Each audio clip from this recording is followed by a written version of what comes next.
Welcome to the Disruptor Network podcast. Welcome back to another episode of the Disruptors Network podcast. Today, we have an incredible guest who is a catalyst for personal transformation, a spiritual life and business coach, and also the author of the original wisdom, Harness the Power of the Authentic You. Please give a warm welcome to Donna Bond. Ignition. Liftoff. So, Donna, welcome to the podcast. How are you today? I'm doing great. Thanks so much for having me. That's great. I wanted to start off by telling you, I just went down in a real rabbit hole because I saw that you have a master's degree in spiritual psychology. And Yes. now I never knew that this existed, right? And so that's why for me, it was a big moment when I saw this, because for me, I've been in a spiritual journey for a while, right? And I never knew that I could have went to college and studied it, because I kind of separated myself from the college education system after a while because it didn't necessarily serve me. I went through college, got my degree and stuff, but it was never something that I was very interested in, right? And so can you tell me your journey with spiritual psychology? Because I think that this is incredible. Yeah, well, it's pretty crazy. I spent 28 years as a marketing executive in hospitality. And when I was 40, 45, 44, I sort of woke up at the top of my game. I was completely miserable. I had it all on paper. And I was deeply unfulfilled in so many different ways. And I went crying to a psychic, literally, which I had done many times over the course of my life. And this woman says to me, Donna, they're spelling it out for me, spiritual psychology. And I said, what in the hell is spiritual psychology? So I found my way to the University of Santa Monica, and I enrolled on what seemed to be a completely illogical notion. Yeah. There was nothing that made sense about this because I was running a really big marketing organization at the time and, was fully committed 60 hours a week with my career. To make such a big time commitment and such a big financial commitment, it was completely illogical. But there was something inside of me that was a pull, a call. And after I worked through all of my ego's 101 reasons why not to do it, I did it. And it absolutely changed my life in every possible way.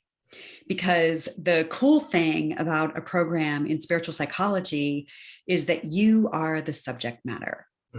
So it's really a deep exploration of who am I? And what am I doing here? And what is this life about? And what is the purpose? So I imagine the class being mixing psychology with also consciousness and evolution within the human psyche, right? Yes, 100%. So spiritual psychology is really a technology that teaches us that everything that's happening in our life is happening for us, that everything is an opportunity being presented to us for our next level of potential, our next level of evolution. And it's a whole paradigm shift in how we relate to ourselves and then how we begin to relate to everything else in our world through, how we relate to our relationships, how we relate to challenges, crisis. Everything is viewed through this lens of what is here for me? What can I learn from this? How can I grow from this? I see. And immediately it puts you in a place of empowerment rather than a place of feeling victimized by life's uncertainty. Okay. And did you have a moment where it just completely shifted for you, or was it something that happened gradually? When for me, I like to tell the story because I was a big basketball player in New York City, right? And so I was the more jockey type, cocky type person like that, right? And I was introduced to meditation the minute that I went to college, right? And as I sat there, And the first time I did meditation, for instance, I was like, nah, this ain't for me. This is for some guru living on a mountain somewhere, just with his like sitting Indian style and stuff like that. It wasn't for me, right? Second time, same concept, my ego just continuing to foster the conversation as opposed to just actually being vulnerable and letting it happen. Now, the third time that I actually went into this meditation is when I actually had a very spiritual moment and very big moment for myself where I was like, wow, this is actually something that I didn't know that your mind can be able to do this and your soul can be connected with you, right? And so from that journey on, I was like, you know what, I'm gonna do this a little bit often. And I continued on and did more meditations. And then eventually I walked across of Spain. And that was for me, my enlightenment, right? Where I spent 33 days by myself and I walked and I learned more and more about myself. But my evolution, I would say, was a little bit more, yeah, there was moments that felt like, whoa, I'm awakened now. But then even when I walked across the country, that's when I felt even more. De Santiago. Yes, you know exactly what it is. Yep, Yes. that exact walk. And evolution, you know, it doesn't happen just at one point, but it's gradual, you know. But there are some key moments that really open our mind to different situations in our reality. So something similar like that happened to you? Oh, yes. So the total number of years that I spent in this program wound up being 5, because I ended up getting the master's in spiritual psychology, and then I went on to earn the extension to it, which is in consciousness, health, and healing. And then I went on to their coaching program and their facilitation program. And while so many of these changes are hugely impactful, they're also very subtle, right? And all of the change that we experience, it's changing from inside out. And that's why it's a little bit harder to point your finger at it in the physical world, right? You know, our ego wants to measure results on everything. And these are results that really show up in your way of being, in how you experience, you know, yourself and the world. So I have had the honor and privilege of having some really amazing, cool, transcendent, mystical, magical, I'm going to say drinks from the divine, like sips of the divine, knowing my own divinity. And those are really super helpful, right? Because it's an experience like that is not like, you don't come back from that the same. You just don't. And so it's been through some of those experiences that I've had a lot of catapulting, if you will. But I'm trying to think of the author's name. She wrote More Time to Think. Carol Dweck, I think maybe it is. But she talks about the difference between a fixed mindset and a growth mindset. And I definitely grew up in an environment where I had a fixed mindset, right? So many of us do. We think we know it all. And we're frequently put on the spot to have to, you know, have the right answer or get the right equation. And so we put all this pressure on ourselves to have it all figured out. And that is what keeps us in a box, really. It confines us to what we already know, because there's a fear that's sort of inherent in coloring outside the lines. But when we have a growth mindset, our viewpoint on the world is that there's always something to learn. There's always a different way to see it. And spiritual psychology is very much like that, where there's always a different perspective, and we stop invalidating ourselves just because someone else sees it differently. And having their own limited beliefs as well. Right. Well, we all do. And the interesting part about that is because a lot of our listeners are in the business world, they're in the finance world and stuff, and they follow that journey. And sometimes it's almost like the information is a little bit dissolved when it comes to meditation and things like this, because they're like, no, it has to be about money. It has to be this and this and that. And it's a real corporate way of thinking, right? For instance. And one of a book that's increasingly becoming one of my favorite books is Think and Grow Rich, right? And as I continue to listen to it. And the first concept in the book that you read, it's really about being able to think and being able to see something, being able to come into your life. You know, if you want to be a millionaire, or if you want to be able to build this business, if you want to make this amount of money, whatever it is, you have to first see it in your mind. You have to first be able to see it there, and then you can bring it into your reality. And that's one of the biggest, financial books in history.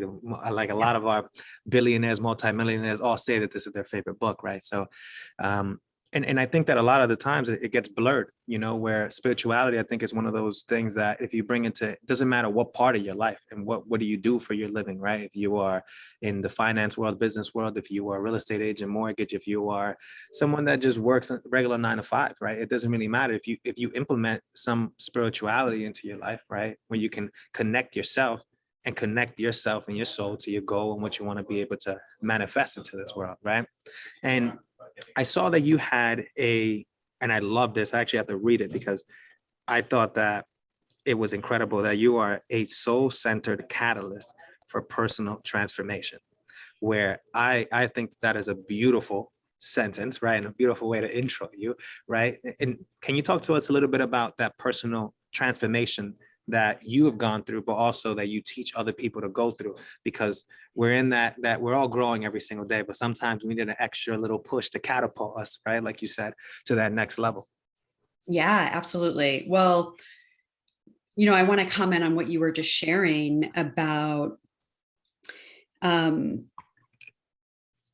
spirituality and our focus and fixation on the physical world and money and growing things, and how we need to start with visualization.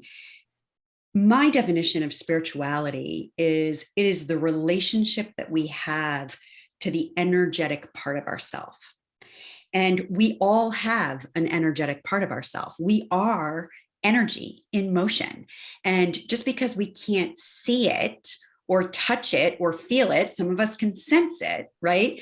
But we discount the power of this energy. And when we begin to visualize something, it's like coming up with that energetic blueprint. And when we have that energetic blueprint, then the universe can go to work on our behalf, lining up the right people, the right things, the right doors open, the right circumstances present themselves, because we've given the universe that energetic template.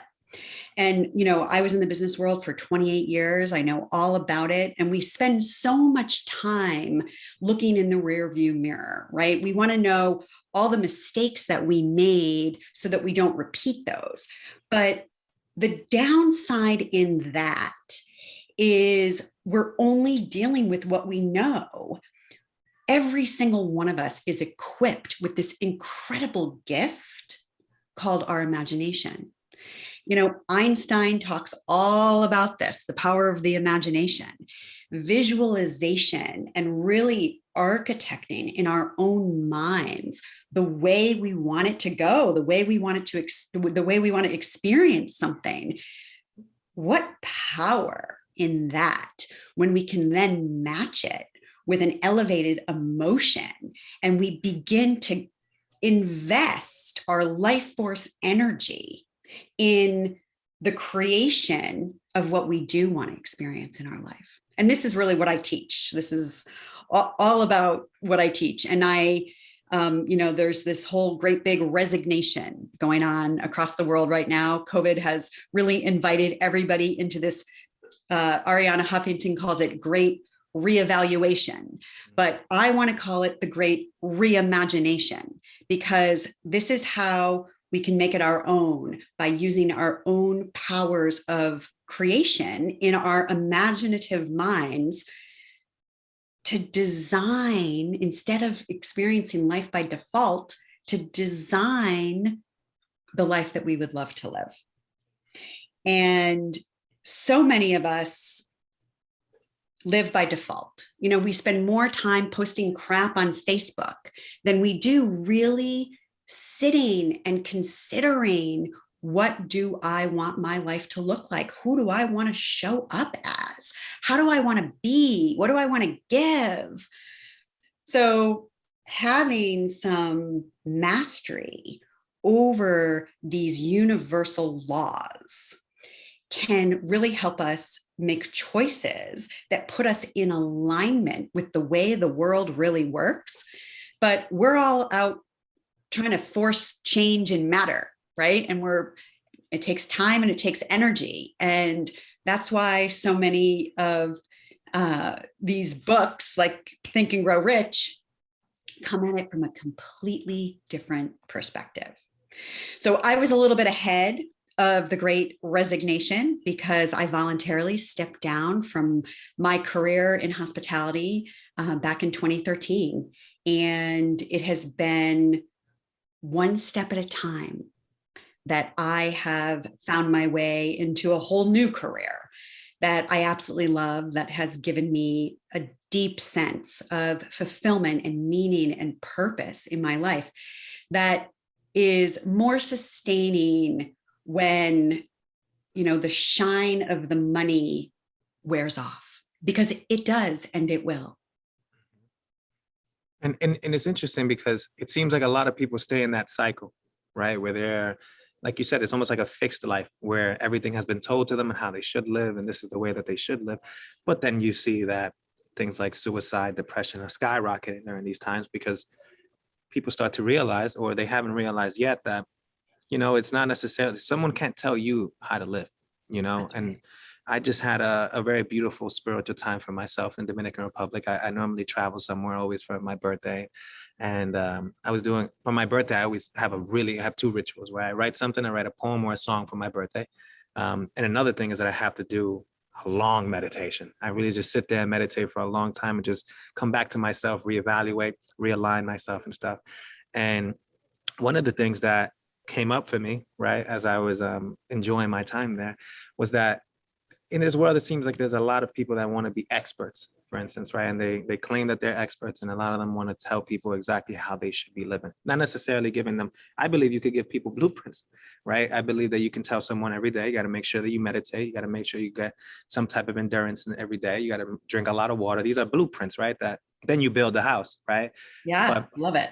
Yeah, but a lot of people try to tell others that this is the way that they should live. A lot of problems happen when we're kids, where our parents are telling us this is the route that you should take and don't steer off of it, right?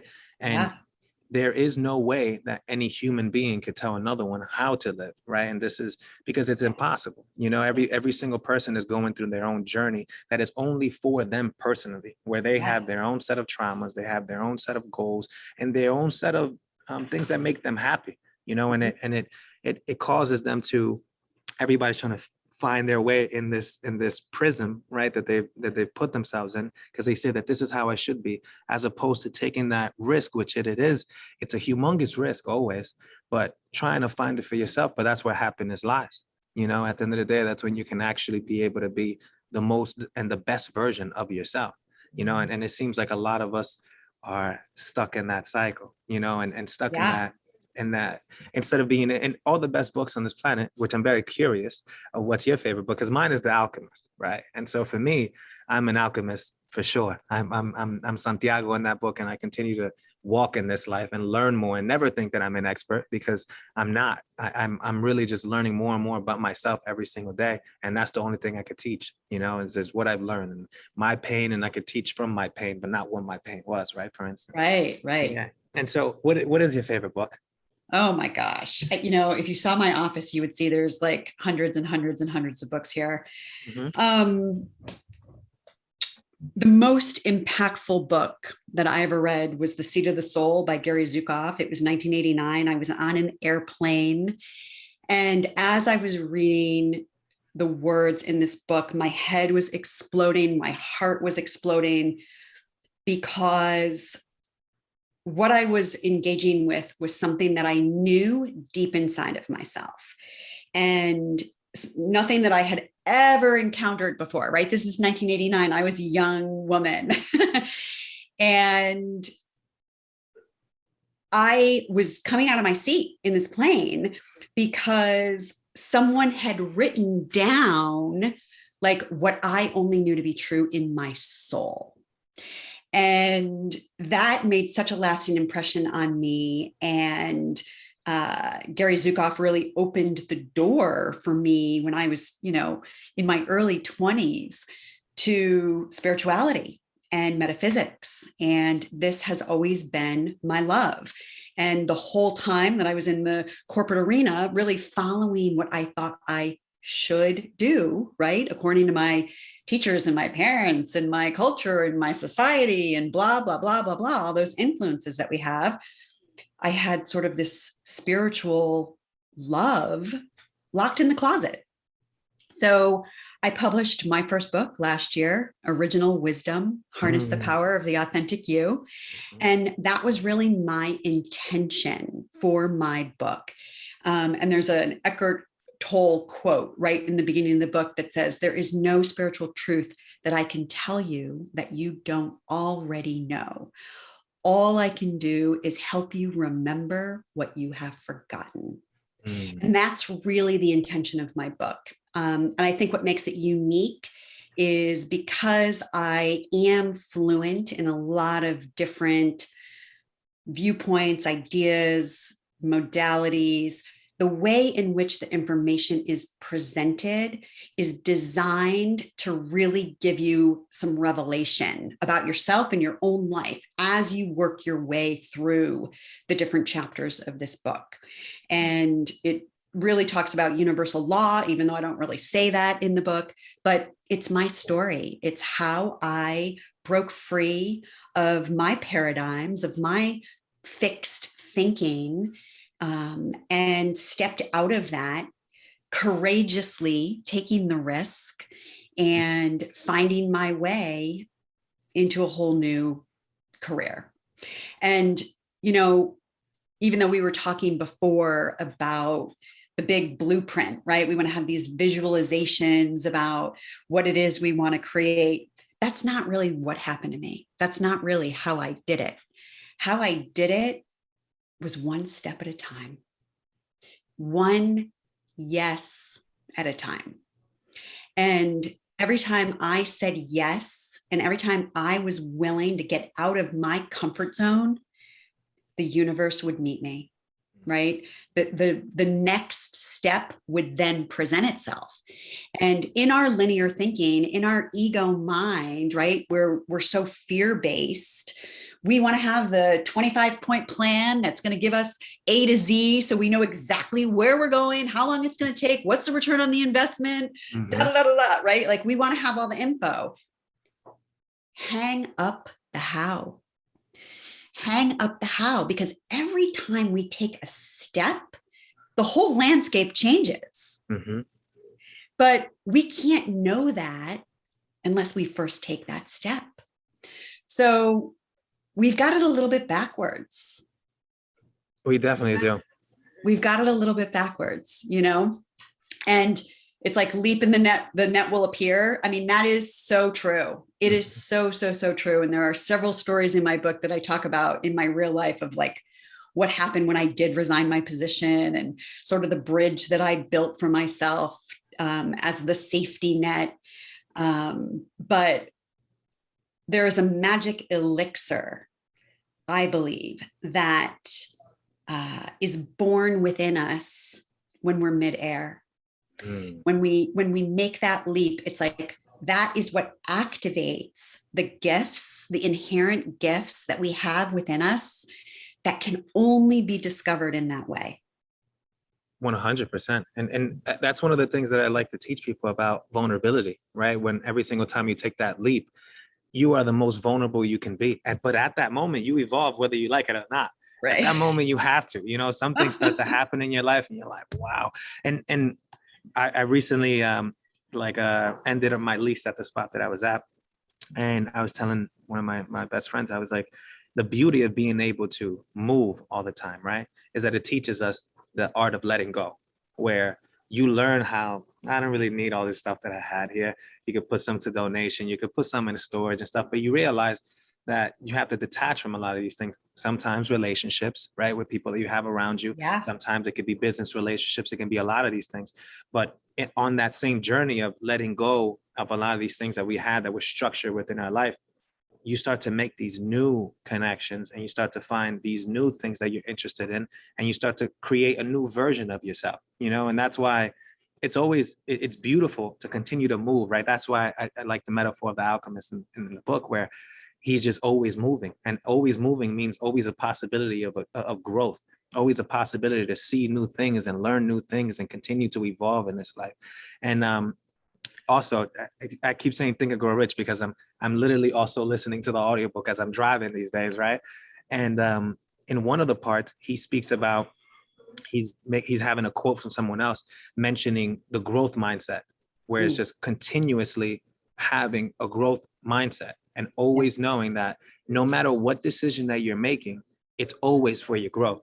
It's always for your evolution to get to a higher level. And you have to have that confidence in yourself that you're making those decisions wisely and not because of your ego, that you're doing this for a higher purpose, and a lot of people can get stuck in that decision for making, sure. For sure. And number one thing is to identify that ego, identify what is that truth and what is that you actually want to be able to bring into this life, and then go from there, and not all the other stuff that our ego starts to tell us that we want. What do you think about that? Well, it's actually the basis of the work that I do with my clients. So we have this other aspect to ourselves, right? We have our soul, we have our higher self, we have our original wisdom, I call it. We have this infinite intelligence that is literally animating this physical body, right? Mm-hmm. So this part of us is the unconditioned self. This is the unlearned part of ourself, but happens to hold the wisdom, the knowing, the guidance, the keys to the kingdom for our life, for our purpose, for what we came here to do and to be. And what I help my clients do is access that part of themselves and begin to cultivate that relationship in the same way you cultivate any other relationship, and to begin to allow that part of you to play a role in your life. But we don't want to make our ego the enemy, because we need our ego to make our way through the world. That is how we make our way through the world. Our ego, our personality, we need all of that. But we want our ego and our personality to be in service to the higher part of ourself. And the motives are completely different, because the different levels of consciousness at which these two aspects of ourselves reside are totally different. And, it's like our ego is on the ground. It's in the noise. It's in the chaos. It's in the day-to-day. It's in the minutia. It's in the mess. But our higher self is called our higher self for a reason, right? It's higher. So imagine you go up, you're at the same address, but you go up a glass elevator. And you get to the top of that glass elevator. And now all of a sudden, it's quiet and there's clarity, and things now seem obvious from how you look at them from above. And you have a completely different viewpoint, because you are literally seeing the world from a different place, from the soul's perspective. And, meditation is a great practice to begin to cultivate that relationship with that higher part of ourself.